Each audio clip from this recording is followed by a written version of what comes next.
Welcome. You are listening to The Travel Winds, hosted by Pete Kotzbach. This is a weekly interview show about people who travel for work and all the ups and downs that go along with it. Here we go. Hey, welcome to the Travel Winds podcast. Today, my guests are Trent Garrett and Jacob Young, actors, producers, dads, mentors, coaches. Got a lot going on. Did I miss any titles that you guys like? Beauty pageant queen. Well, I was going to bring that up later, Jacob, but Well, I mean, I don't hold anything back. Right off the top, I got to let everybody know, look, I'm on the circuit, so look out. Yeah, he's got a crystal slipper to prove it. I think that was the trophy he got that year. Is that the one? It's a little necklace, Yeah, exactly. It's a little figurine. Trent's still trying to make it fit somebody's shoe. He's been walking around with it the whole time, going like, "This is it'll fit. Yeah. It'll fit. Just squeeze it in." Yeah, that'll go back to his Disney days there, though. We got to be careful. Yeah, exactly. Yeah, a little too close to home there. Well, it's interesting that I'm talking to actors and producers, and I'm the one in California. Yeah. Yeah. Oh man. Well, with COVID, it provided, obviously COVID was a very unfortunate pandemic that happened across the world. But one of the benefits that kind of bloomed from that was the rapidly advanced way that Zoom kind of created a new normal, a digital platform where we don't, it provides us with an opportunity of not having to be in Los Angeles anymore. Yeah. There's no more in the room auditions, at least at the moment, anything SAG related. And so, casting directors went back to their state. And so we figured, yeah, why pay the tax and, be in a place. I also have a 7-year-old and Jacob has a family. I think that's also one of the reasons why we left LA. So, wow, one of the many. Yeah. I mean, well, even pre-COVID, a lot of shooting was in Vancouver. It was in Atlanta, Yeah. And I know I talked to Kevin Sorbo on the show, and he was in New Zealand for 9 months of the year. So, yeah. That's about right. I mean, yeah. I would say if it's not something that really takes place inside of a studio in Los Angeles, 98% of it's shot somewhere else in the world. And that's just really how it's been. And unfortunately, it's because California doesn't give the incentives for filmmakers. When you have places like Atlanta or you have Canada, they're really incentivizing programs or film opportunities. And it's like kind of a no-brainer. Investors want to get their money back right away if they can. Well, that's why you see shoots in New Mexico. And I had a director, Jason Cabell, on, and he moved to Denver. And he's like, it's a 2-hour flight. I could be in Burbank in 2 hours. I don't need to live there. Yeah, exactly. I could be in Burbank in 3 hours, so I'm good. Yeah, I know. I could be in Burbank in about 8 hours. Yeah. I got to connect through Atlanta first, then over. That's all right. You did that to yourself, so we're not feeling sorry for you. Now, I'm super happy. I got to tell you, I lived in Southern California through my high school years, and then, obviously transitioned to Los Angeles and lived there for over a decade, then over to New York, then work took me back to Los Angeles. And at that point I was already married. I already had a kid, was getting ready to have another kid. And I was already out. I was like, I don't want to really even be here. I'd rather be someplace else. And that's when we kind of uprooted. We went to Utah for a while. We were out there for about 5 years, 6 years. And then during COVID, it was just, nothing was happening. And so I was like, might be better to be towards Atlanta. And, just because of the filming and the mecca of what's going on. And again, like, what Trent was saying, you could be really anywhere at that point. So my wife's family's on the East Coast. And so it's nice to have grandparents and family close to look after, the youngins when mom and dad want to have a little, not be there. Yeah. A little something, Before we get into your project, I wanted to ask, why is it actors are high school kickers? What's the correlation there, Trent? Well, I was only the kicker because I played soccer, and they asked me to play football.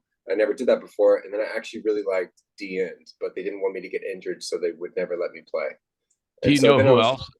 another famous actor who was a high school kicker. Oh, And he only was a kicker because he played soccer, was Will Ferrell. really? Oh my God. I played against him. I didn't know he's a year younger than me, but all of a sudden through Facebook, everyone's like, "Hey, did you see Will Ferrell's doing more stuff?" I'm like, "Yeah." I'm like, "Well, you played against him." I'm like, "What are you talking about?" So I went to my old program. I'm like, "Kicker, what?" So, Yeah. Oh, wow. but and Well, he that only makes played sense. because he When he played did, soccer. when he did that, was it, I don't know, was it like Soccer Moms, or I don't know, what was that movie that he did? Yeah, It yeah, was kicker. Kicking and Screaming. Yeah. Kicking and yeah. That's it. So that makes sense. Yeah. He knows that crowd. Mhm. The kicking and screaming crowd.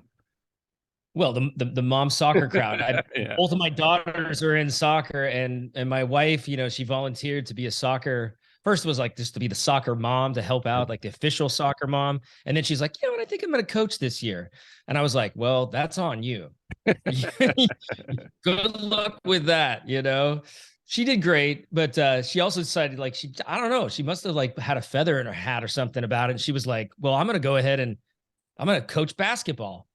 And I'm like, well, I know nothing about basketball. So again, that is all you. And within like 2 weeks, she's like, oh man, some of those moms are just so mean. I taught the kids to steal, and now they're stealing, and they ran with the ball the entire time, and they kept scoring. The other team's moms came up to me and told me how Not wrong fair. I was for teaching them that. I was like, well, Oh, wow. that's the game, right? But I said, it was better you than me, because I would have had some choice words. That's for sure. I went through soccer, and then both my girls ended up playing lacrosse. And Oh, nice. Yeah, nice. lacrosse wasn't quite as soccer momish at the time. I think it's getting more like now on the West Coast, but Is it? Yeah. getting into the club sports and all that. But Mhm. as actors, and even as I guess as producers, you guys have been afforded the ability to travel, whether it's Prague or all the different sites. And how is did you guys get into acting hoping to get to travel, or was it just a byproduct? I mean, for me, I was, I knew that was a strong possibility. It was one of the perks. It was something that I was looking forward to. I've always loved traveling, and I've probably been to like, I don't know, like 25 or 30 different countries in my lifetime so far. Lived in Prague. I've probably spent a total of 5 months in Italy. Like I love it. So it was definitely a perk. But yeah, it was something I was looking forward to. Yeah, I mean, my parents were like nomads growing up. I mean, it was crazy. I mean, my parents were divorced. I lived with my mom and my stepdad, and my mom they like to move. It's like I always felt like they were like, I love them, but they were like running from like their problems. Yeah. And so it was like it took the suffering out on the kids, and like a lot of different elementary. So I was really accustomed to already moving around. So it was like my senior year, I ended up moving down to San Diego from Oregon. And, I just always had a vision that I was going to travel some other places other than just like moving around. But, then I booked the TV series at 17, and it was almost about 3 months later. I think I had like a Sears autograph signing or something like that. And it was in Florida. Jake, have you been on TV? No, that's somebody else. I thought you just said you were on TV. Yeah, I was for a long time, as you know. No, but yeah, I remember this so clearly, because I was this is crazy. I was like, this is going to become part of my life, right? And I guess right after that too, I got to go to the World Music Awards in Monte Carlo. Again, only 17 years old. They're flying me out there. But I remember that so well, that Sears signing, because I was like, this must be what it's like, travel. I made it. And on my way back, I'm sitting in first class next to Richard Simmons. That's awesome. And he can't find him now. Was like hysterical, like the entire time. Like eventually, like I was talking to his manager, who was also in first class, and he was a seat behind us, which I was like having more conversations with his manager anyway. And like, I remember this as clear as day. It's a night flight where like, I think it's gotta be like 10 o'clock at night. We're not even into Los Angeles. And I sit back with his manager, and he's like, starts like singing all by myself at the top of his lungs in first class. And everybody's like waking up like, what the heck is going on? But I gotta say, I watched him with fans at the airport, and I modeled my interactions with anybody who appreciated what I did based upon how he treated everybody. He gave everybody time. And I have to tip my hat to Richard Simmons for that. It was a really valuable lesson at 17 years old. Well, and that's the same type of stories and aspects of acting that you can now share with the kids that you're mentoring, right? Right. Yeah, absolutely. You know, The whole idea with this mentor program is to really connect kids that are in rural suburban areas, kids that are also in underprivileged areas that don't necessarily feel that there's ever going to be a connection to Hollywood. So this very first year is called Hampton to Hollywood, and or Hollywood to Hampton rather. Hollywood goes to Hampton. Hollywood goes to Hampton. Frankie goes to Hollywood. Sometimes you just got to carry the show. Don't do it when you want to get to it. So the whole idea was like, how can we really connect kids, because the arts programs in public schools have been failing for quite a while. And it was interesting, even coming back from COVID, Trent and I, we went around to some high schools just to see where the arts programs were lying. And boy, it was like, there just wasn't as much interest or as much funding going into it. And that was really sad, because that was like, really for me, was the highlight of my high school, my time in high school and middle school. Love that. And it was sad to see that there wasn't as much interest or as much funding for it. So we said, well, how can we help remedy this? What can we do? And we were very fortunate to connect back into Trent's hometown in Hampton, Virginia, and met some people, and they said, wait, tell us a little bit more about what you guys want to do. And basically we created this program, this curriculum transformation program, to connect kids with career paths, whether it be crew, whether it be in front of the camera, behind the camera, and connect them with mentors across Hollywood. Like for instance, we had Michael Waldron, who was he's the writer who has written the Loki series. He recently also did Doctor Strange, and now is writing the new Avengers. He was one of the writer mentors for these kids. Awesome. And it's virtual. We're doing this virtually. So they're not giving up, you don't have to fly someplace, but they're doing it for free. They're doing it for free to inspire the next generation of storytellers. Hence, that's why we decided to call the company Next Generation. Yeah, and it's really cool. We've really been blessed. So like with all of the relationships that we've acquired throughout our years in the industry, it's really cool when it all comes together for something really great, something larger than our individual selves. And there's a theme, like we keep joking about it. It's like every single person has said yes. Every single person that we've asked to come in has said yes. Like Michael Waldron, he's currently, as Jacob said, writing the new Avengers movie. We asked him a question pertaining to writer's block, and he humbly was like, well, I mean, I put my pen down. I'm writing the new Avengers movie. I put my pen down to talk to you guys. Wow.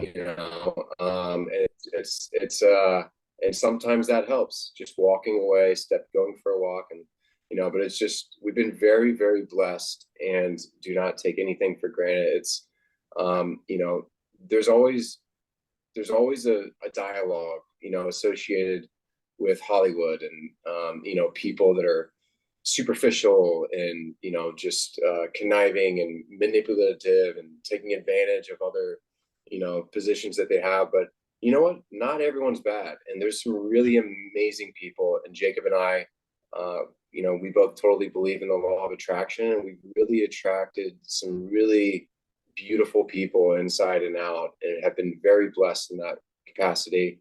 And for something like this, everyone just comes together. And this is a partnership, right? It's without partnerships, something like this could not happen. Without people like Dr. Kate Maxlow with Academies of Hampton, or Jennifer Oliver, like there's like a list of people, and if one of those people did not share our passion, and if these mentors did not feel the same way that we did about really paying it forward to this next generation of storytellers. And, then we wouldn't be here talking to you today.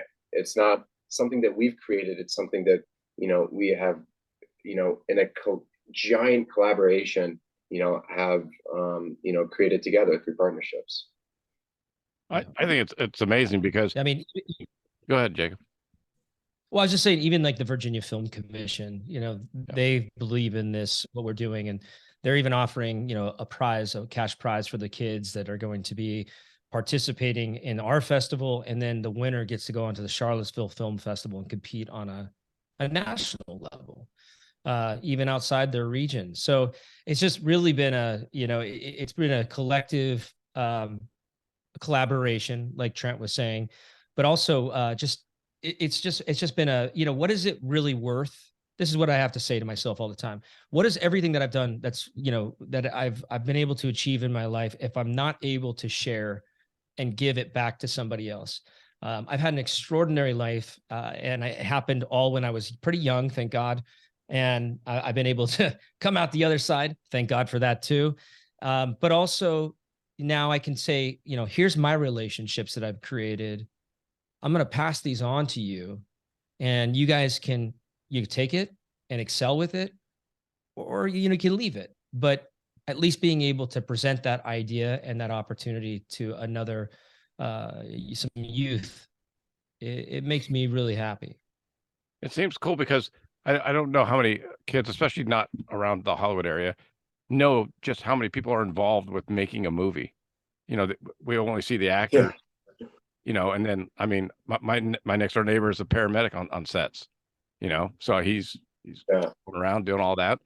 But there's dozens and dozens and dozens of people that can be part of the film industry that aren't necessarily the actors.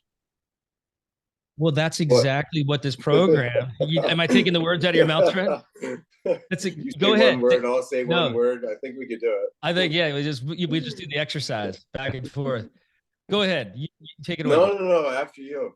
Well, so that was the whole kind of concept. Once we realized that these particular schools that are, are especially the Hampton city schools, the 4 high schools that are what they call a phase 5, that is based under for next generation learning and sort of like their academies program.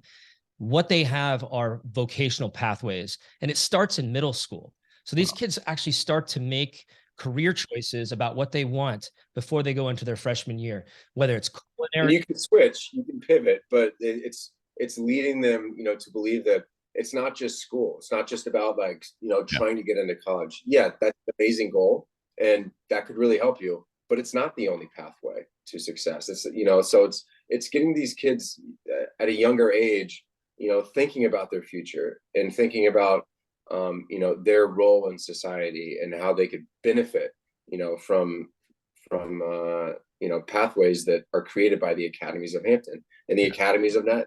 So the academies is a transformational, educational, basically, I mean, we keep saying pathway because there really is no other word. It really paves the road into different, fields of work. And like we were just talking about, on a film set, there's sometimes hundreds of roles and people that are partnered together with a common goal.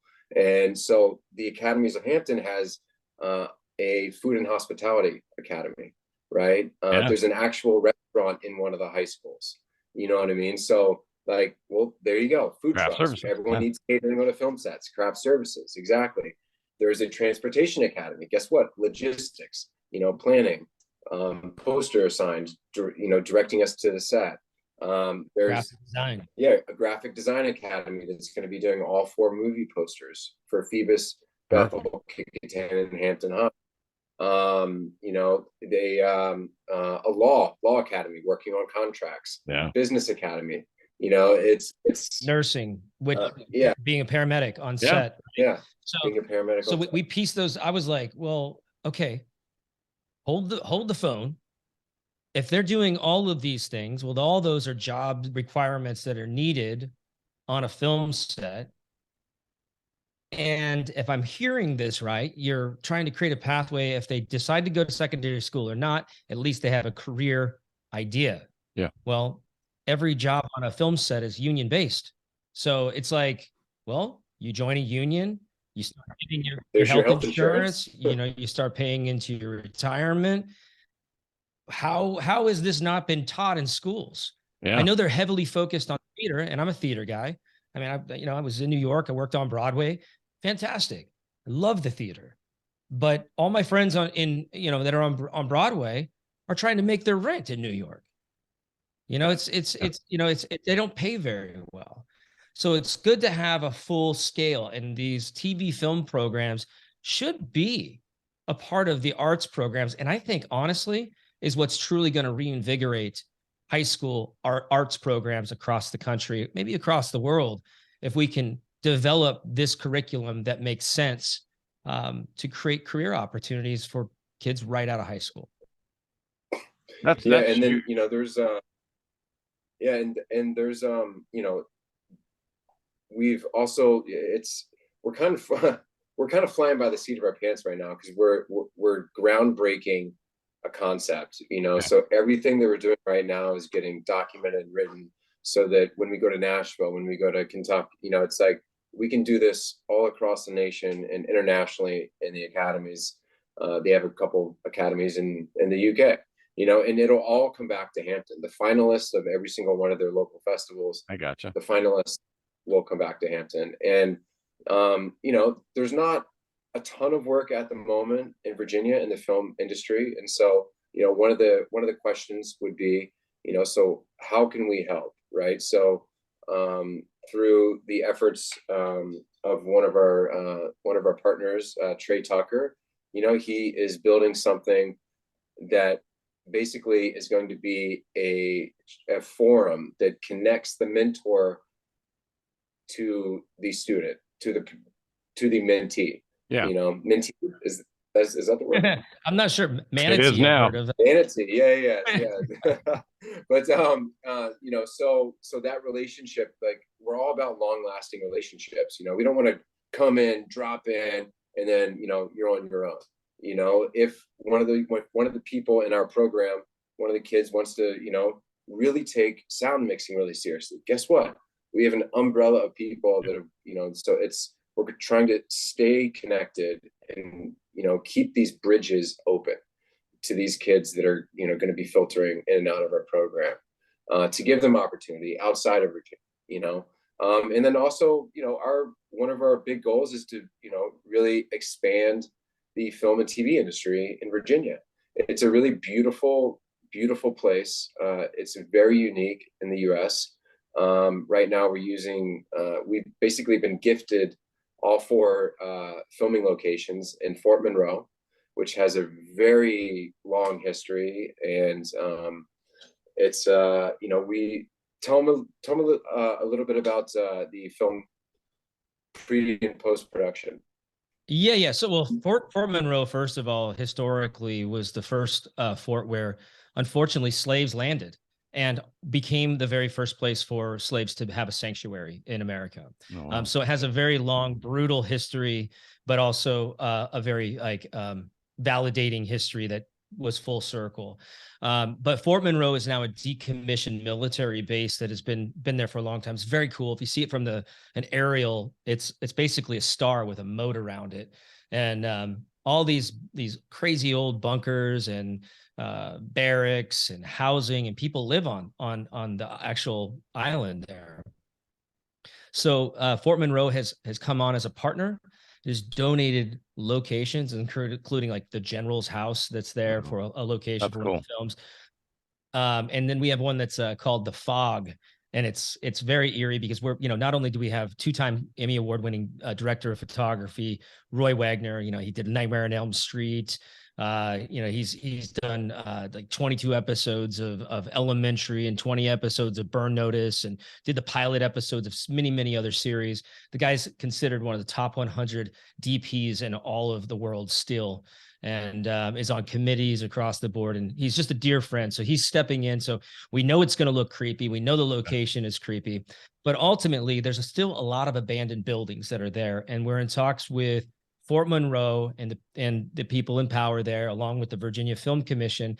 And ideally, this is, we're not only going to create these film festivals and the education platform, but we also want to create a film community, and a pre-production, post-production studio space that all of these kids can actually go and get their hands dirty, basically, editing, learning the process all the way through from top to bottom, and ultimately be in every location that we do that. So a small studio in every space. So it just continues to grow as a major educational company. Yeah, and so this will provide, the kids in in our program actually means when they get out, or summer programs, or when major motion pictures come into Virginia, they would be able to shadow some of these big players on these big projects, and because we would be able to outsource the pre or post production studio to these projects, so creating jobs and sustainable fields. Well, it's kind of like, I mean, almost any city can build a soundstage, right? I mean, it's just a big warehouse. It's got specifics, details, but you're literally building the labor force behind it. Yeah. I mean, like when you go to Atlanta, they didn't have that labor force, but they had all the incentives and they kind of created the labor force. You're doing it first. That's cool. Well, that's actually exactly what Henry did.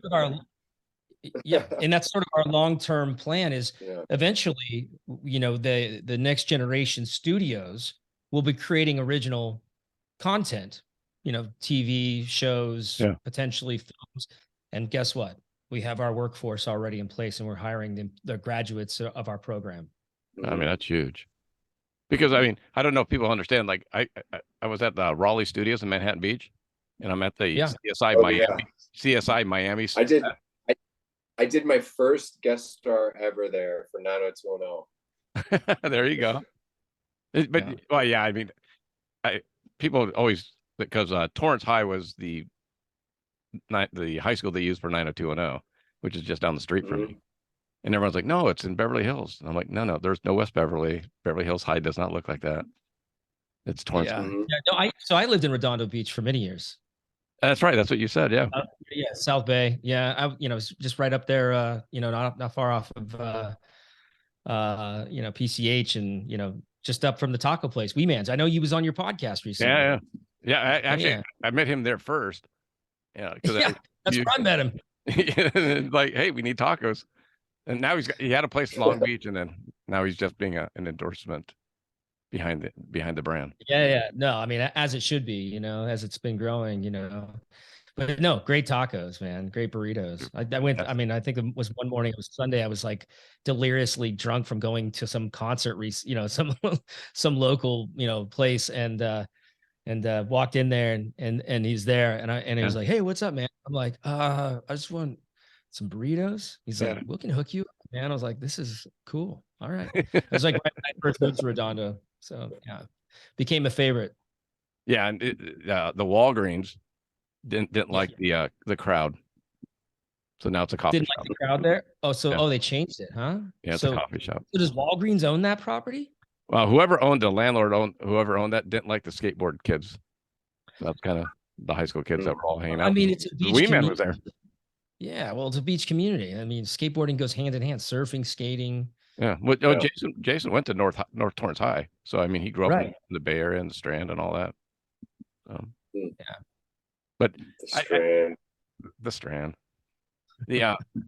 So, are you trying to? In a sense, kind of sounds like you're trying to build like a new Atlanta, because I know Atlanta became this hub for filmmaking. Which. Yeah, but I mean, ultimately, creating Atlanta in a lot of locations, on a smaller, obviously. I mean, we're not going to be ever as like big as Disney or Marvel, that sort of, obviously, or Tyler Perry owning a military base. I mean, who knows what the future holds, but never say never, right, Trent? But ultimately, building it. Our focus is giving back, to the community, and really, really just kind of breathing new life and energy and magic, into these communities that may need some more of that. You know what I mean? Yeah. And so that's where it's going to start. And I think that that's like what it'll always revolve around. And just, so by creating those opportunities, we would be able to give them opportunity. And that's Right. a lot. So- That's a lot of times that's all people need. Yeah, exactly. You just got to give them reason to believe and in themselves. And I'm telling you, what we have seen, not only in the students, but there's been a major upheaval of teachers quitting across the nation. Oh yeah. They cannot keep teachers at schools. And maybe some of it's because of what happened with COVID and some of the shootings and things that have gone on that continue to happen. But I think truly they need something new. They need something to like reinvigorate and go, hey, this is something new. This is something cool. And, with the programs that the academies utilize, they find a way to figure out like, oh, well, this is the English literature class. Well, we're going to connect that somehow to the film. Well, that's the writing program. There you go. Or mathematics, they're going to connect it to the budget. They're going to figure out all those. So they're constantly trying to work towards, I don't know how they keep it straight, but it's unbelievable how they are able to just, stay on course with these kids in their career paths.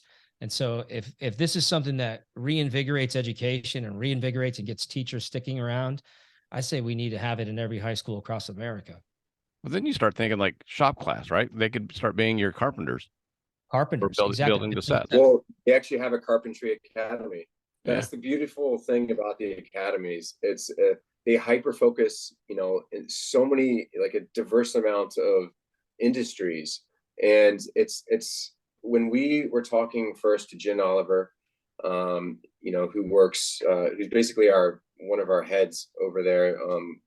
The first like 20 Zooms were just with her, and we were trying to figure out if this could actually manifest into what we were hoping it to be. Yeah. And she said, well, you know what? It checks all the boxes, because there's like 7 or 8 of these boxes, and it fills everything. And we have had a gap for something like this.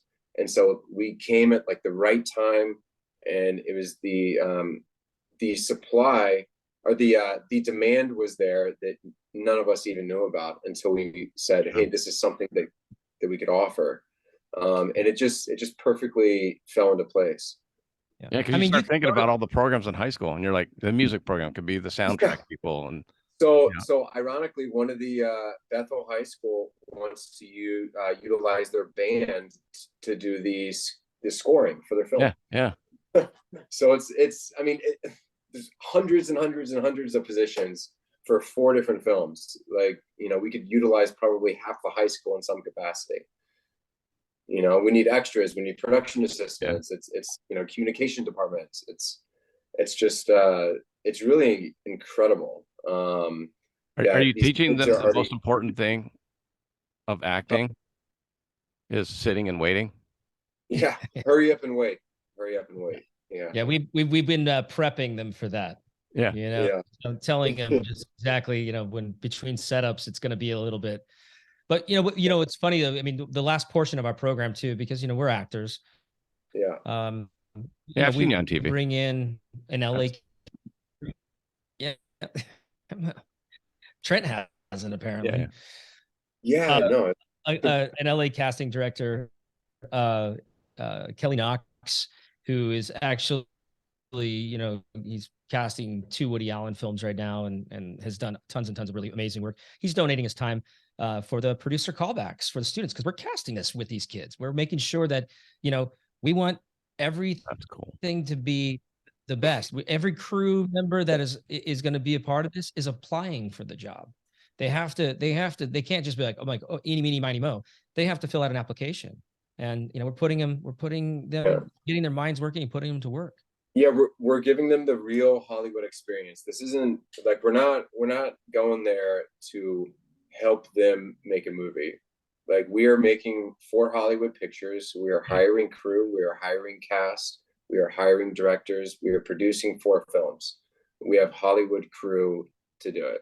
Everything is professional. We're either going to have a Sony Raptor or, So, Sony Red, maybe 2 cameras. Like it's going to be a professional film set with catering, everything, call times, shot list, day out of days, everything that we need to make a Hollywood picture. We're giving them a true Hollywood experience. That's pretty amazing. To think that, because there are a lot of like modeling academies and there's acting academies that they'll teach you how to read a line or do a monologue, and then but to have everything together and actually see how it can be made, that's pretty incredible. Yeah.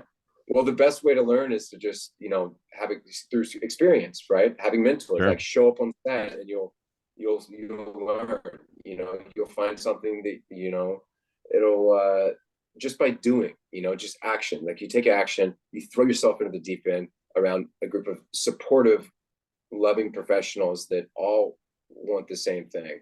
And you want them to succeed. There's no better place to learn something than to actually do it.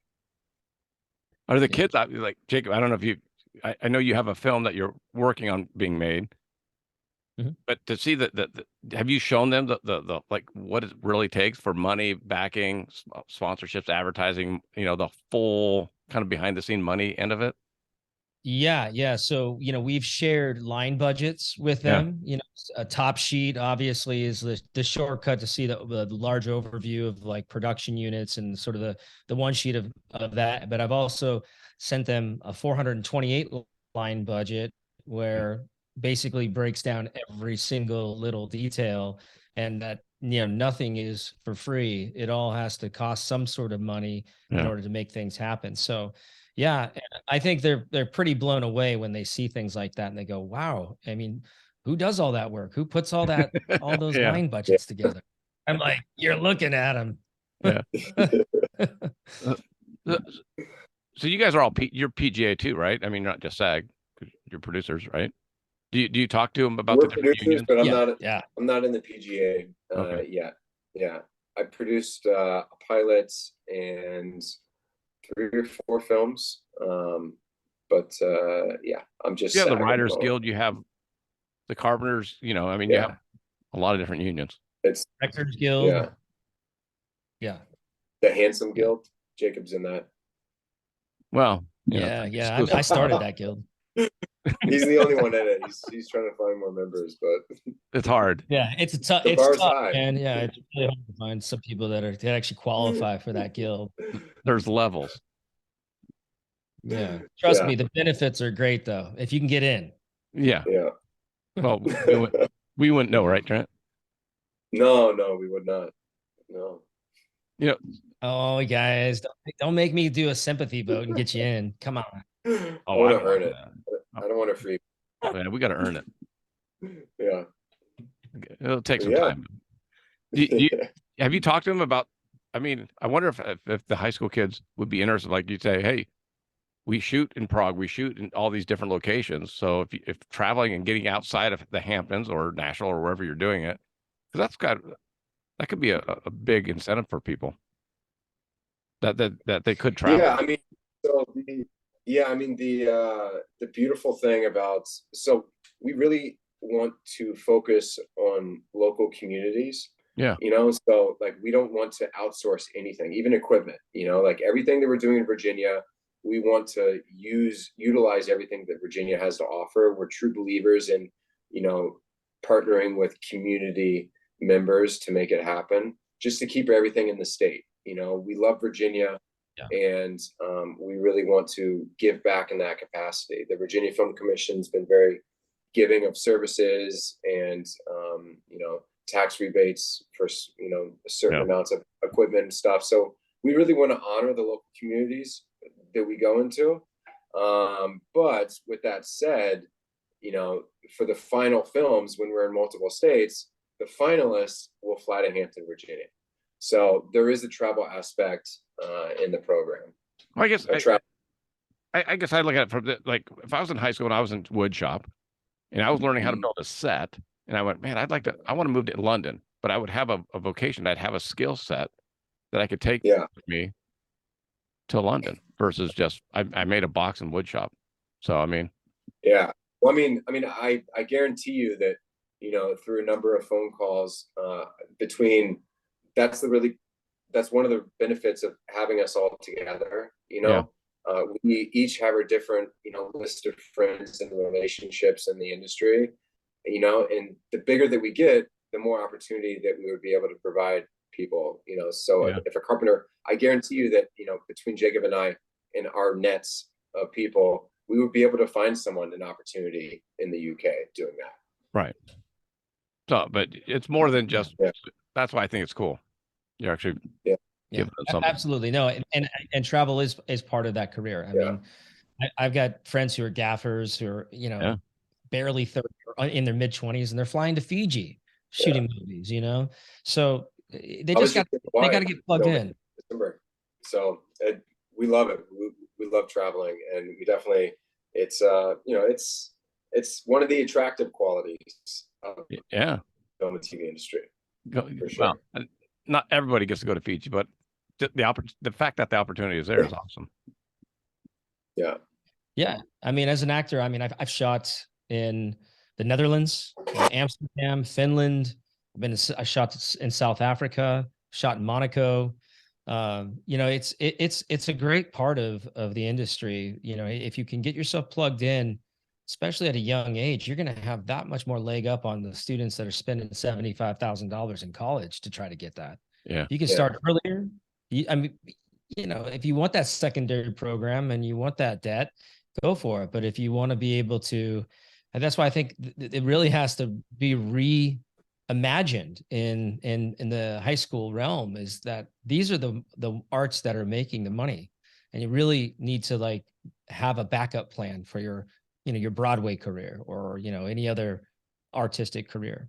I met somebody in the entertainment industry. I go, "What do you do?" And she goes, "I'm a still photographer." I'm like, "What do you mean?" She goes, "I take still photos on movie sets because I'll use them for the posters or for other." I go, "So all you do is walk around the set, take shots, and then." She goes, "Yeah." So how'd you get that job? She goes, "I got lucky." Yeah. It's great when you get it. There's not a lot of them, but you would never think. Yeah, I mean, there's somebody on set taking still photos of a movie show. But it's a job. Yeah, that's how a lot of those leaked photos get out too. When a production is dropping in tabloids, that's all by design. Yeah.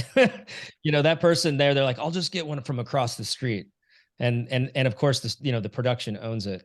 Not all the time, but they're there to get on set photos, and then of course for movie posters and things like that. They typically try to block out the last few days or whatever of your shoot individually and try to get still photos of you with a couple of the actors and backdrops and things like that.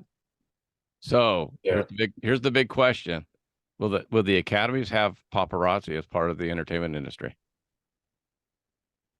Oh yeah. Yeah. Right. We have a behind the scene documentary that's also been shot.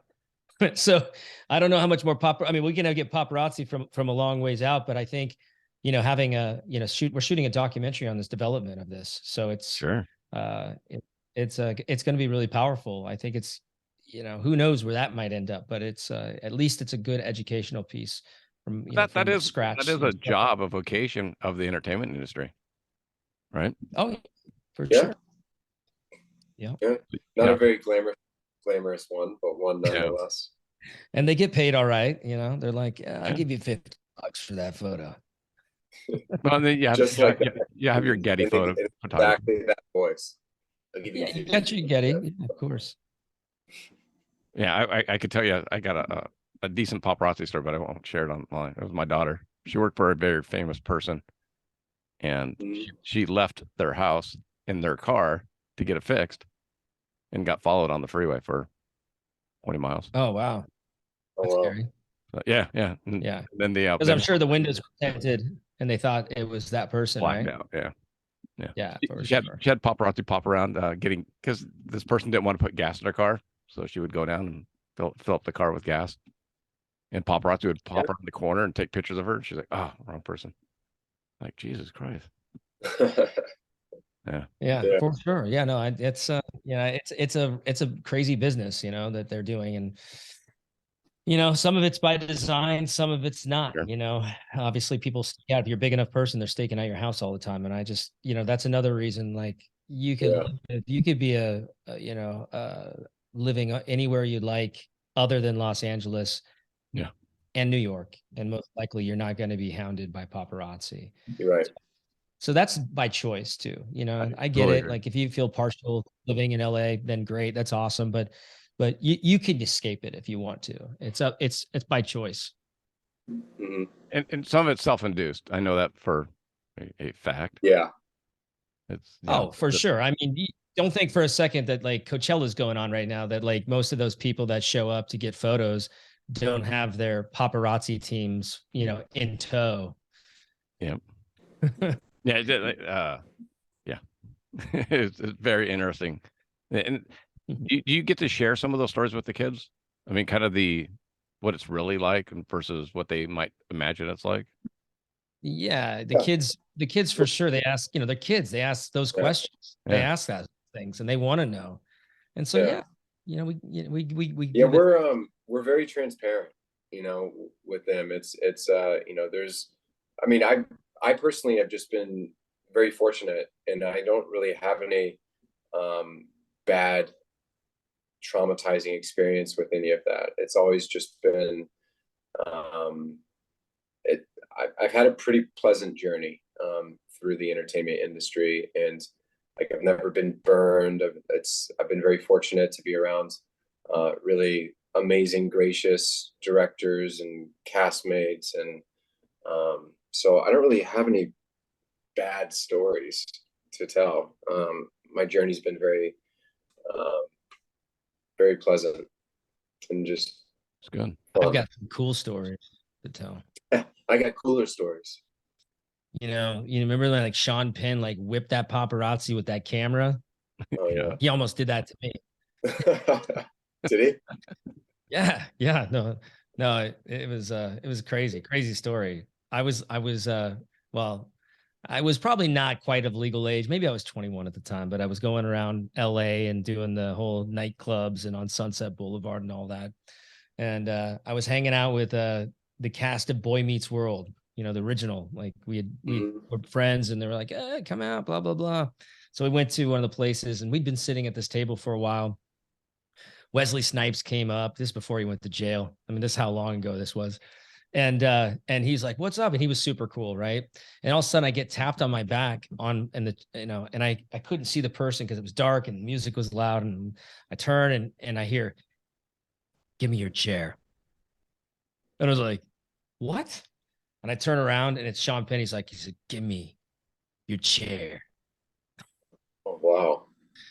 And like his buddies were like, "Yeah, man." They were all like laughing to the side. And I was like, "All right. I know he's kind of volatile. I've seen the True Hollywood stories.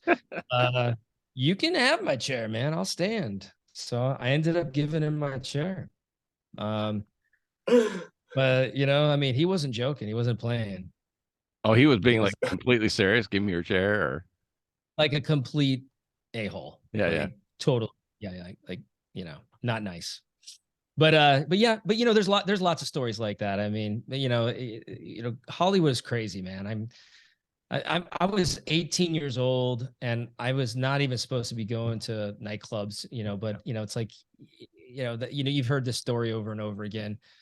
And I mean, like one night I was there at one of the nightclubs, and I ended up, this girl was like, "Hey, I want you to meet Tommy Lee," right? And like this is the day before. He was been all over the news that he had to go to prison. I don't know why prison's become like the whole concept here, but it was the night before. It was all over the news. He was supposed to go do his his sentence. And I'm standing there. I was just sitting at the table, and I was like, "Hey, man, I love those rings." He's like, "Man, you're cool." He's like, "You want to hang out tonight?" I'm like, "Yeah, let's hang out, Tommy Lee." And so I ride off in his Ferrari Testarossa with him and hang out with him like from, you know, nightclub to nightclub the rest of the evening. But yeah, I mean, not all of it is all glitz and glamour, obviously, because that was not a glitz and glamour situation. I mean, he was, you know, being incarcerated for something he did. And but it's like, you know, you don't ever get to relive those moments if you don't take those opportunities. And so I'm glad I did. I'm glad I was able to live, and experience all those things. I'll tell you my business travel Motley Crue story. So Tell me. traveling in between, so like go to Houston to open up the boot barn there, then come back, go up here. So as a traveler, I get all my appointments done in between. So I'm like, okay, I'm going to be home for a day. I got to get my dentist appointment. So I'm like, well, cool. I'm just flying that day. So whatever. Go to my dentist appointment in the morning, numb me up, do what they do, get the cavity filled and all that. My flight's like at 2:00 LAX. And I'm like, all right, so I'm talking like, I don't need to do all that. In line in front of me is Mick Mars and Nikki Sixx. And I'm like, oh man. And I forget that I can't talk. So I'm like, well, I got to go up and say hi. They're security guards. So I knew. So I go up and Mick was talking to Nikki. And Nikki's like, just wait a second to me. And I'm like, all right. And I'm like, hey, so I'm sure they thought I was like some special needs kid. I want to say thank you because I couldn't talk. I forgot my mouth was all numb. I'm like, well, I just want to say thanks for making music over the years. It's been awesome meeting you. They were on my flight, so. But, oh, nice. But yeah, just numb, water coming out of my mouth. So they were just being nice to me, to the special kid.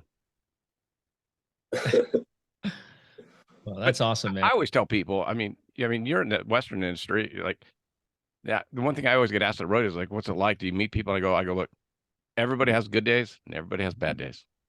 And if you meet somebody that's having a really bad day, they just got fired, their show got canceled, whatever, they're not in a good mood to say hi and talk to you about what a big fan. Sure. I mean, people are just people, and I think it's a lot of people they don't realize that because, they feel so familiarized with you, whether it's their music they've been so passionate about, or the fact you've been on their favorite TV show, you're in their room or in their mind all the time. And all they know is that.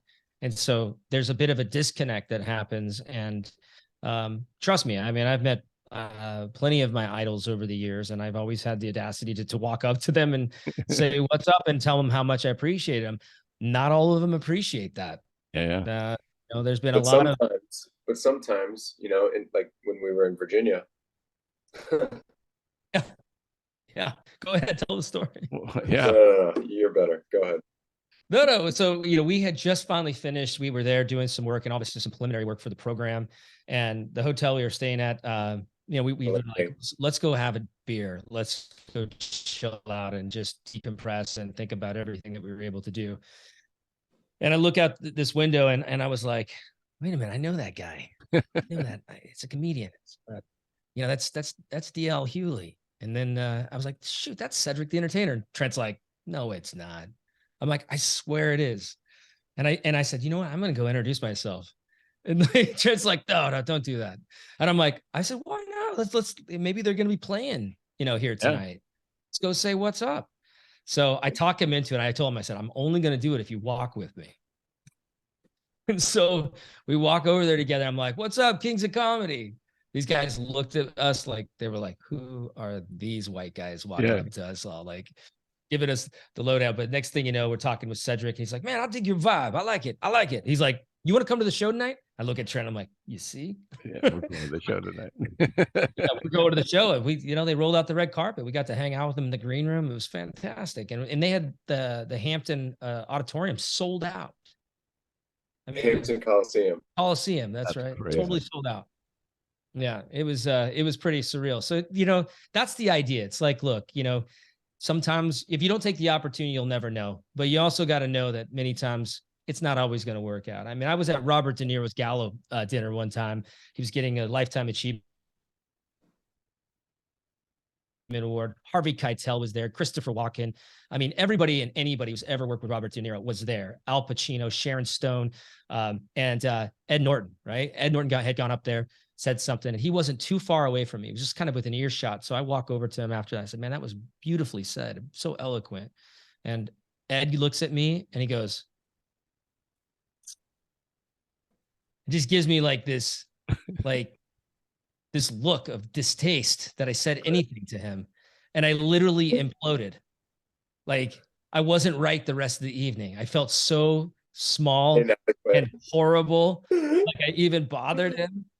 I was just like, but that's obviously there's been that, it's not a rumor, obviously. It's you know, he's not a very kind person, but I was going to take my shot with it and say, "What's up, Ed?" You know, he's done some great work, Oscars, and all, you know. So anyway, you know, I feel like, you know, you got to test the waters. You got to get out there. You got to you know, you got to go for it. And that's what we're doing with this program. We're connecting these kids with some real life experiences.